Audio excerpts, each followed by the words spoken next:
Hello guys, দেখতে পাচ্ছেন তারা ফোন ধরে রাখছে। যে বেশিক্ষণ ফোন ধরে রাখতে পারবে তার ফোন এটা দিয়ে দেওয়া হবে। এক নখ দিয়ে ধরে থাকে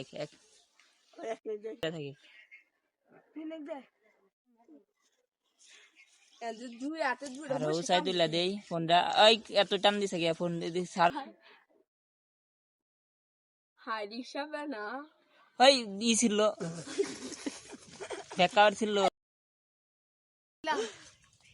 রাখি বাদ যা এই ছিল। দেখতে পাচ্ছেন তারা কিন্তু অনেক দূরে রাখছে ফোনের জন্য। কি হাত ব্যথা করতেছে, ব্যাক কভার ছিঁড়ে গেছে। আসলে খেলাটা শেষ হওয়ার আগে শেষ হয়ে গেল।